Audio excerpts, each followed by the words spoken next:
Hello ladies and gentlemen, my name is Phoenix Act, and it's actually been a while, hasn't it? Well, anyway, welcome.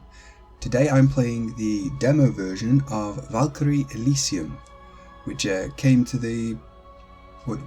out fairly recently, only like a couple of days ago as of recording.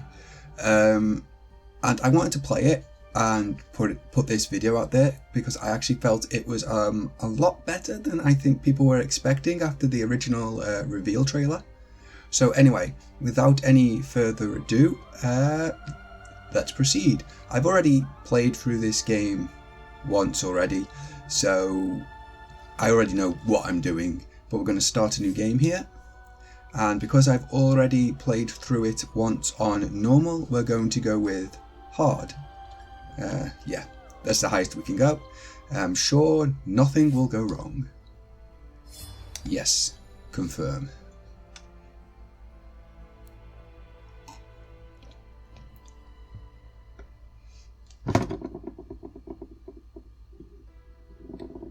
Sorry about that, I knocked the TV remote. Long before the memory of man, Odin Allfather, chief of the gods, and his brothers combined their strength to slay the primeval giant Ymir, thus forging the world. Under the world tree Yggdrasil, gods and humans dwelled in the realms of Asgard, Midgard, and Niflheim.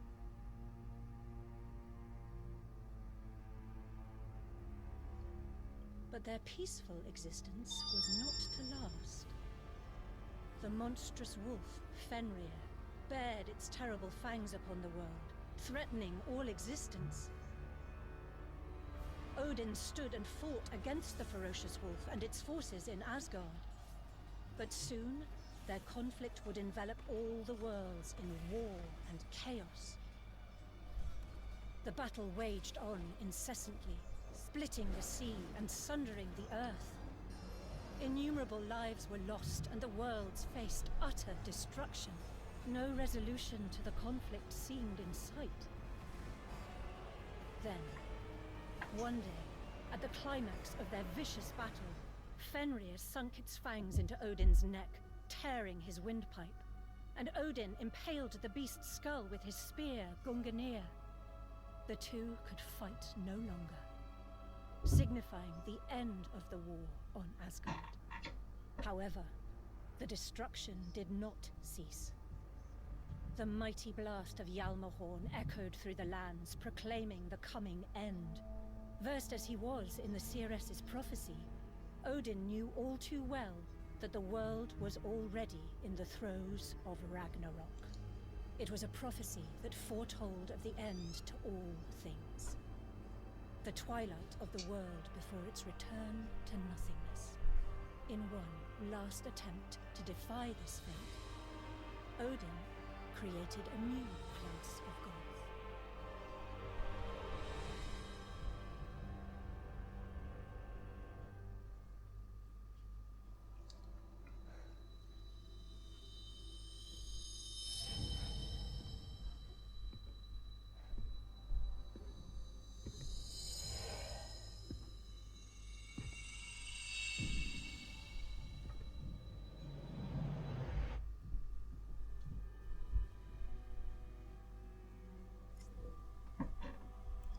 Yes, we'll play the tutorial, just so I can, go through the whole demo.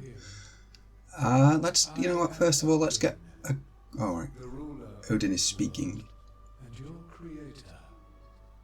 If you can hear my voice, then proceed further.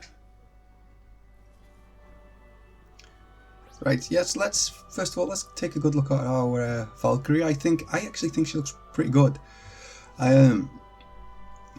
Probably not the best, highest fidelity graphics or whatever, but I don't generally consider that the most important thing as to whether something actually looks good.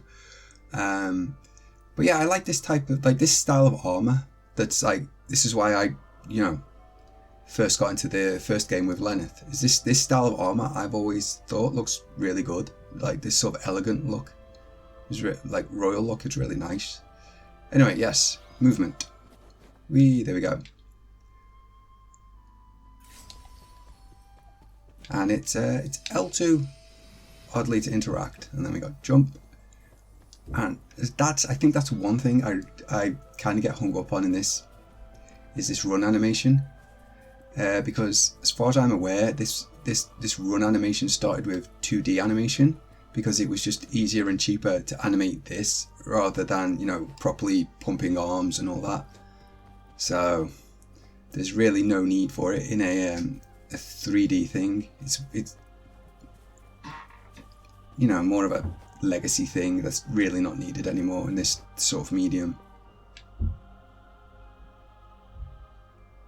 Yes, this is the one of the well, not this particular thing, but the whole soul chain is one of the most fun parts of the demo I found when we start using it better later on. Up to the crystal. But first, there is one more lesson I must give you personally. What fools you are. Right, yes. L1 to guard. Circle 2. And then single slash. And then quad slash. Or quadra slash. And then just defeat the enemy. Done. Combat isn't actually as simple and straightforward as all that. I mean, it's simple in that, you know, you can tell what to do. It's not like, oh, pressing the wrong button. Triangle first, step slash. And then step slash kick. It's simple in that, you know, you can tell what you're supposed to do. And that's, yeah. Gonna have to wait for another one to spawn. There we go. But it's not the Dynasty Warriors style, just wade in and start slashing away. You know, start hammering square that I think people have been expecting. I think if you try to do it like a Dynasty Warriors game or just a simple hack and slash game, you're gonna get you're gonna have a bad time. Yes, we know what the health gauge is, we can figure that out. And standard enemy lock-on stuff.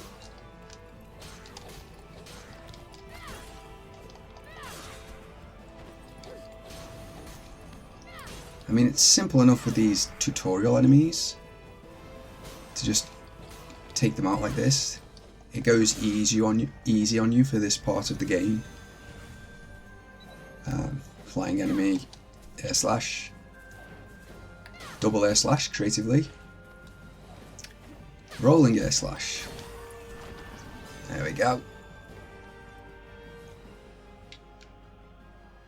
And then, yes, you do get some use. The game does get some use out of the whole soul chain thing, and that's not a bad thing in my opinion.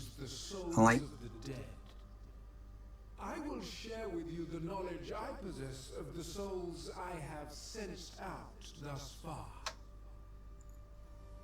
Yes, Odin has bestowed upon us some Einherjar just for the sake of this tutorial. But yeah, look at these environments. I actually think, I mean, I know people have talked about them being empty and stuff, but I actually really like these sort of, I don't know, it just seems really well lit, and I just like these sort of, in general, the aesthetic, like the use of colour and stuff, I really like. I mean, I don't think it's too badly modelled, although I think maybe the black outlines, which I think, despite how like sort of semi-realistic character models, the black outlines work really well in my opinion. That's like a subjective thing, but yes. And now we learn how to summon our Einherjar.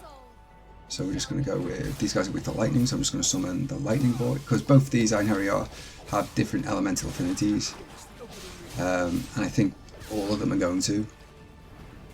Like the other Einherjar we've got at the moment has an ice affinity. So yes, summon him again.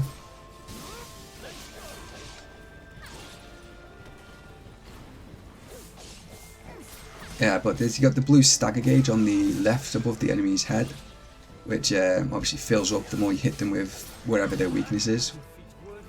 And then once it's filled, they're staggered.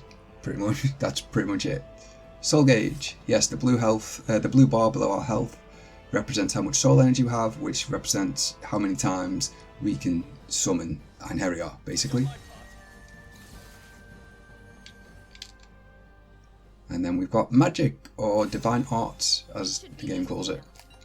R2. I like the lightning one because it chains. Yes, the these orange gems at the bottom represent how much magic we have, basically. And you refill that not by picking up orbs like the others, but by combos. And the important part isn't the number of hits, it's the meter at the side. That represents how much magic energy you're going to gain at the you know, once the combo ends. Some puzzles. You can use Einherjar to solve puzzles, lock onto the area where the puzzle is, and then just summon the appropriate Einherjar, like this ice guy. And he creates a platform for us. Very nice. How to fully utilize your abilities so that you may fulfill your mission. A mission of vital importance. Vital importance. Elemental, yes, just explaining. Yep. The summon lightning guy because these guys are weak to lightning, and then let's fire off lightning bolt. And these guys go out really quickly when you do that.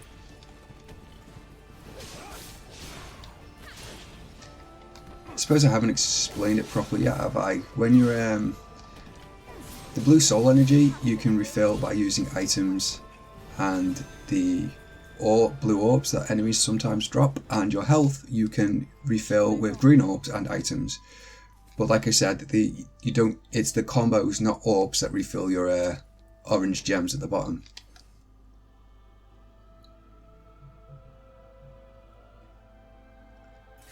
Yes, just explaining elemental weaknesses there, like that.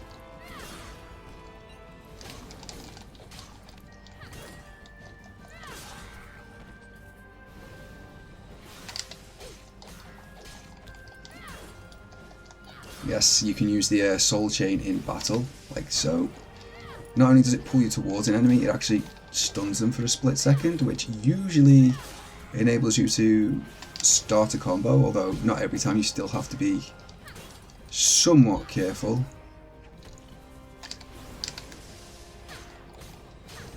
Depending on how far away you are, you might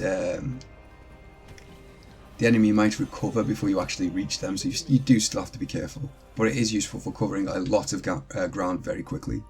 And yes, more Einherjar puzzles. And this time we want the big guy to smash this boulder for us. Very nice. Magic gems. Magic gems are used for both upgrading your equipment and for upgrading your abilities. So you want to be collecting a lot of them. So to that end, we are going to be smashing these boxes. So you've got different types of magic gems. You've got the just the plain regular magic gems, and you've got stuff like azure magic gems and violet magic gems and so forth. And you just want to be collecting as many of them as you can so you can keep upgrading all your abilities and equipment. Those things you fought, they are entities known as the undead, formed from the remnant of an impure soul, a truly vile existence.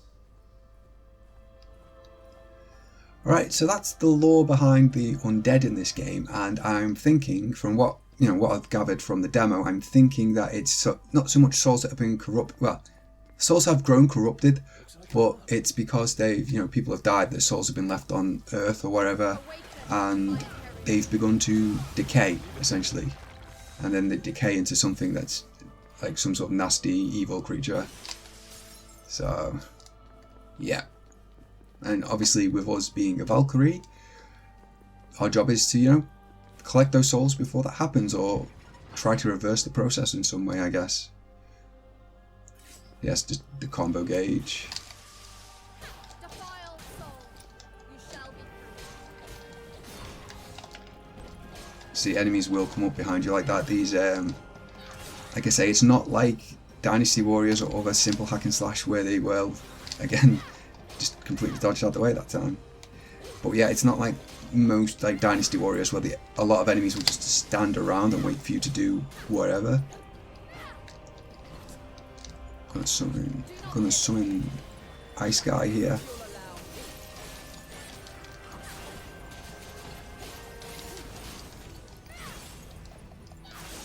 Like, they're going a bit easy on you in this tutorial section, but yeah, it's quite easy if you get too focused on just one enemy and try to take them down to get, you know, surrounded, and then you end up paying for it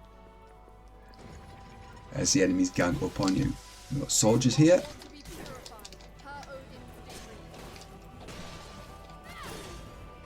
He's dead.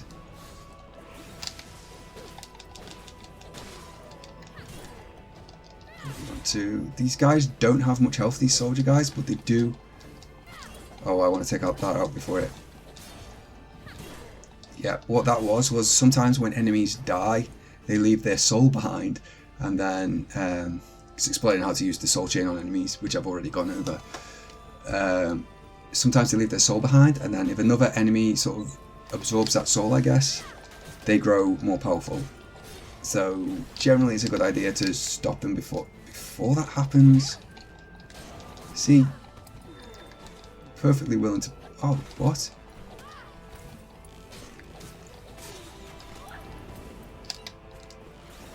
Having a bad time of it here.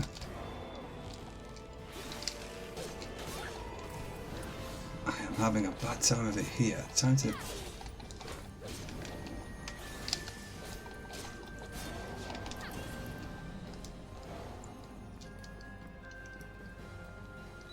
Yeah.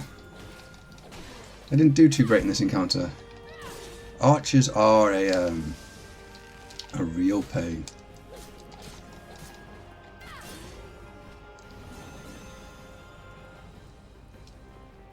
I want to get back up there though. There is something up there. See if you couldn't tell. This conspicuous platform with a grapple point on it. There's a treasure chest. With more violet gems. Yay! But yes, we continue onward. But yeah, I like the aesthetic of this game, this whole sort of grand palace sort of thing. I know it's not accurate to Norse mythology, but I don't think this game cares. The Valkyrie profile games have never cared about being particularly accurate to Norse myth. Another puzzle. And then, obviously this is Ice Guy again. So he can create a platform for us. And there's nothing down here. You can go down here, but there's nothing really there as far as I know. As far as I'm aware, I checked. I think this. And then just jump down here. Probably missed something up there, but oh well. Oh well. We'll continue onwards. As you can see, the And more enemies.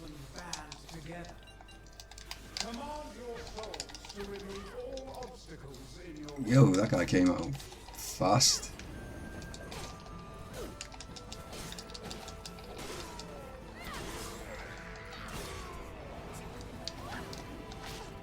Oh! Yeah, enemies have some what are unblockable attacks. You can still dodge them, but you can't block them, obviously.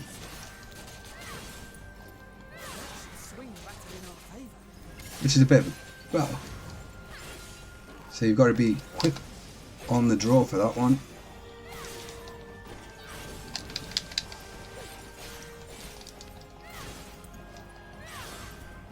There are more combo options available. I'm just using what currently is the most powerful, or the most efficient, I guess. Or what I feel is the most efficient. There's probably more, you know, once the full game comes out and people get to grips with it, there'll probably be more, you know, more efficient or more powerful combos on display pretty quickly, I imagine. I'm just trying to keep this combo meter up as well. Not that I've used much in the way of magic at the moment. Oh yeah, that's one. Aerial combos.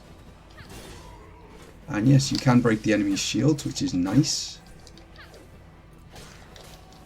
And I like to use that like step and attack, not so much for the attack, but just to cross distance quickly.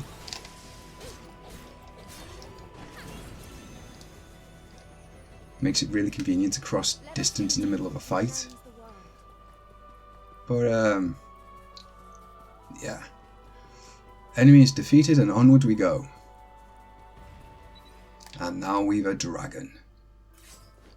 Or a wyvern, I guess. It's weak against ice, so ice guy again. And I haven't mentioned it yet, but I don't think I mentioned it, but whenever you summon an Einherjar, your weapon will be blessed with whatever that Einherjar's element is. So in this case, my weapon, you see, becomes an ice weapon, which is convenient against this guy. And if you summon multiple Einherjars, it will be the element of whatever the last Einherjar was. But you can change the element simply by going back into the Einherjar menu with R1 and then hitting the corresponding button of whatever element you want. So that's pretty nice.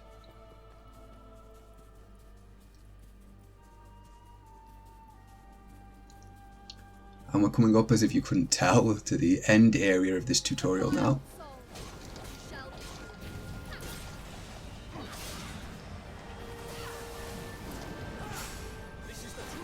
Yes, you can tell I didn't summon that guy, but he came out anyway because there is a mechanic that lets you automatically summon Einherjar without spending any of your divine magic points or divine art points.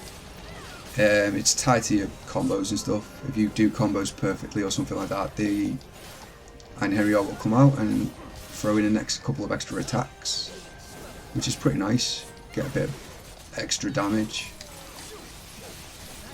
And then stuff like this.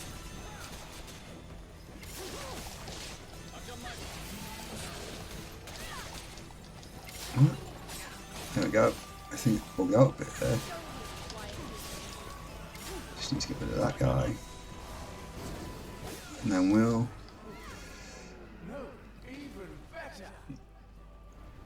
Divine magic isn't... Yes.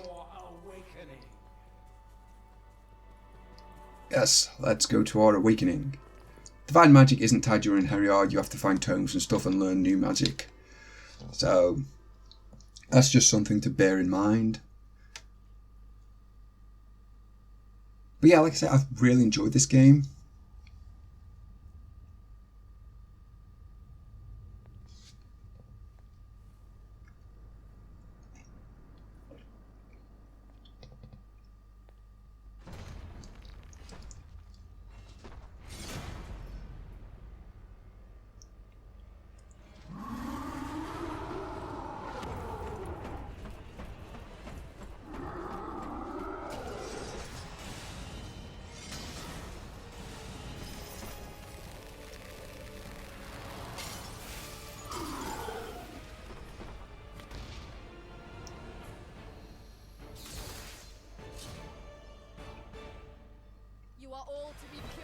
Right, yes, our first boss battle, this guy's a pushover. Essentially, he's just here for learning how to fight bosses, so we're just going to use summon Lightning Guy first, because that's the weakness, and then summon the other one just for a little bit of extra damage, and then I'm just going to use... Oops. I'm just going to use Lightning. And then immediately, because the Lightning Guy's already been building that meter up, we immediately crush him, and then I use this to get him quick. Yeah, this guy is a bit of a pushover. He's a tutorial boss, what do you expect? And we're going to dodge out. You'll notice it says immune in that left hand bar now. Because that's what happens. If an enemy recovers from a stagger state. Oof. That's a new, he didn't use that move in normal mode. But yeah, if an enemy recovers from a stagger state, they're temporarily immune to their elemental weakness. So you have to wait a while before you can stagger them again. Oh, I've got ice. Like I say, R1, press triangle to go back to lightning. And then then crush again.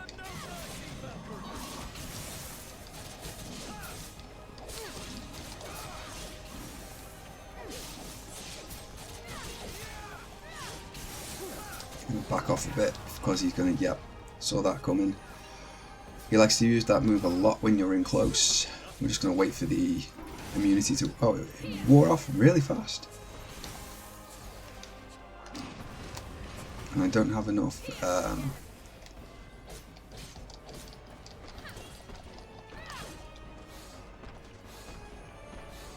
can I get any, oh yes I can. There we go. There we go. Yeah, you got those crystal things. Sometimes they'll give you orbs, not all the time, I've found. But yeah, I don't know. Maybe there's a finite supply of them. But yes, there we go. We got a bunch of gems for our trouble, which will be useful. Let's open this chest. But yes, I've been enjoying this game. We're full on capacity for magic gems. But yes, I've been enjoying this game a lot more than I thought I would, basically. I found the combat to be pretty enjoyable so far. Like, more depth than I was expecting, I think. Especially with the fact that the enemies don't just sit around and wait for you to do things. They'll actually, like, try to interrupt your attacks or, you know, get behind you. And they will dodge. We've seen it already, they will dodge.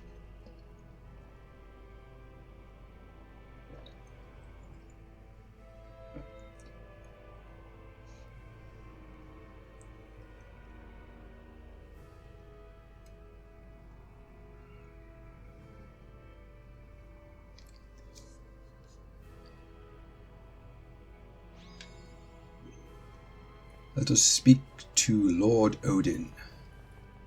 L2. It's really odd that L2 is the interact button in this game.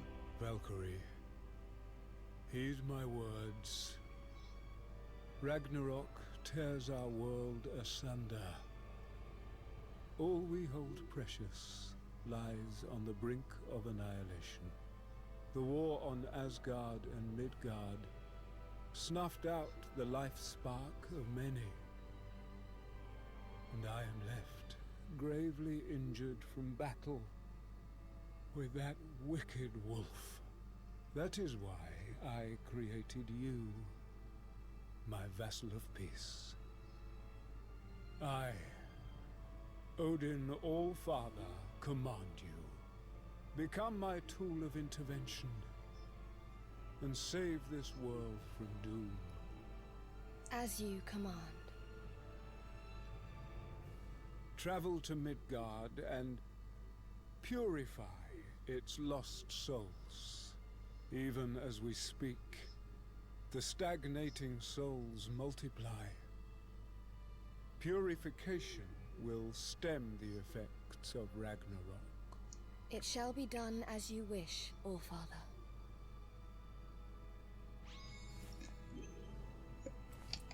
I don't think he has anything. Yep, just telling you to touch the globe when you want to go down to Midgard. Yep, he's looking, Odin looking rather sprightly for a guy who had his throat torn out by a big monster wolf, but hey ho, he is a god. Also, yes, I noticed the lip syncing issue on Odin in that cutscene, at least in the English. I don't know what it's like on other languages. I assume the lip syncing is right in Japanese, since that would have been the original language for a game by Japanese devs. Alright, we're not going to move straight on to Asgard. Like I said, I really like, I know it's not accurate at all to Norse mythology. It's got more of a sort of high medieval Christian vibe going, or even maybe a Greco-Roman one. But I do like the aesthetic. I like this high fantasy, sort of high medieval aesthetic. It's one of my favourites. Especially with the way all the brass and metalwork looks and marble looks polished and stuff. It makes it feel like a god's palace, if you get me. But yes. Yeah, and like again combined with, I really like this type of character design. I really do. I mean, this character design right here is why I even decided to give this a chance in the first place, basically, because I really like the design. So I really wanted the game this this character stars in to be good, basically. Yeah.